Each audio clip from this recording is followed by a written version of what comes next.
up, and he threw that number up there, and everybody realized, oh, we're really good.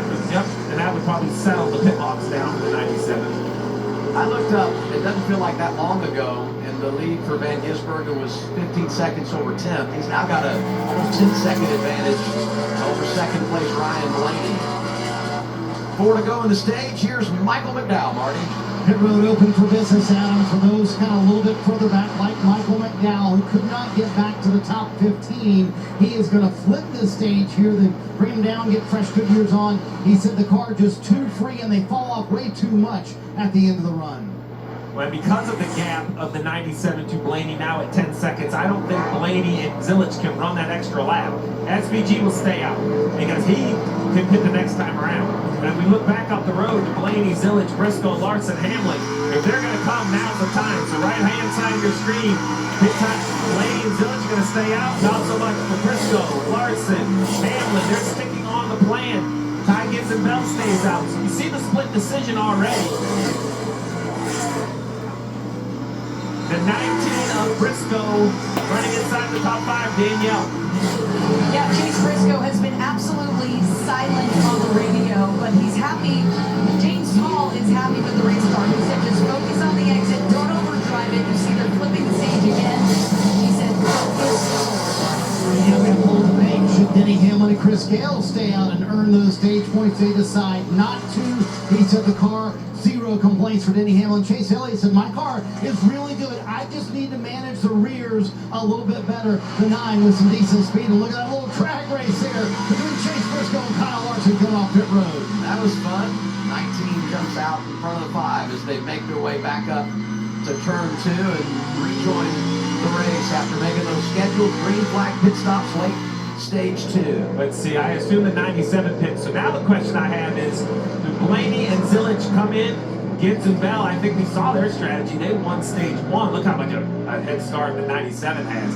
He's going to come all the way around. There's going to answer your question. Blaney, Zilich come to pit road. Ty Gibbs stays on the racetrack. He will be the leader and probably have the best chance to win the stage. Marty.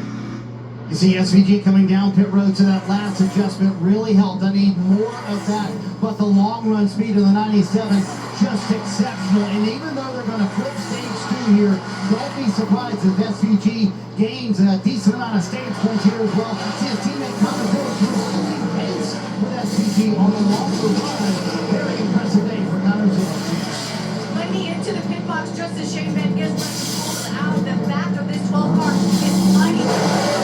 No further word on that cool suit, so we'll have to keep an update on that. Yeah, SVG and the pylon has blended back in the 7th position. So, as we talk about all the time, fast cars make strategy much easier for a crew chief. And the 97 of SVG has the speed. You see on the left side, last pit. So, Gibbs, Bell, Allmendinger, Cindric, Chastain, Zane Smith have all chose to run the stage very standard. Run to the green and white checker, score those stage points.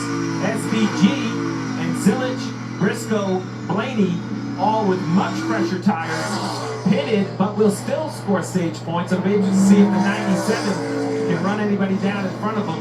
He's got maybe a couple seconds up the road to Zane Smith. That would be a tall task in a couple laps. Sort of a penalty to start that final stage from all the way in the back.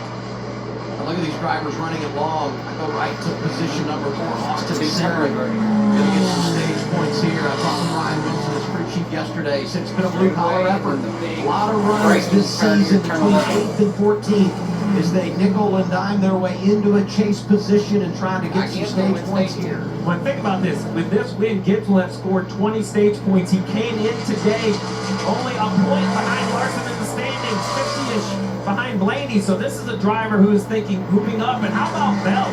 What a day. He had slipped to 12th with a wrist injury. No matter what happens, he has scored a ton. 18 stage points for the injured driver of the 20. Get out the broom. It's a sweep for Ty Gibbs, who wins stage 1 and stage 2 from the pole here at Sonoma. Bell, Allmendinger, Cindric, Chastain, the top 5. Zane Smith running great lately, able to get some stage points. And Shane Van Gisbergen flips the stages, once again getting stage points. Zilich, Briscoe, and Blaney, those other drivers that flip the stage and find their way in to the top 10.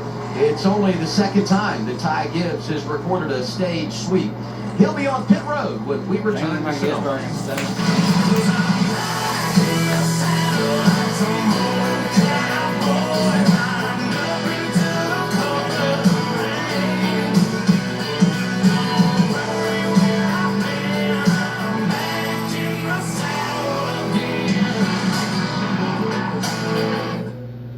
Blaney, each of them flipped the stage, Jamie, but each of them finished in the top 10 and earned stage points. Yeah, I mean, look at these stage points for both Gibbs and Bell. I mean, 20 and 18. Look, they've essentially forfeited their shot at going after SVG in this race, but they're capitalizing on having a great point stay. And if you look at Gibbs, for example, 5th in points, only 1 point behind Marstead, only 50 behind Blaney, who neither of those guys are on that list, so having a great point stay.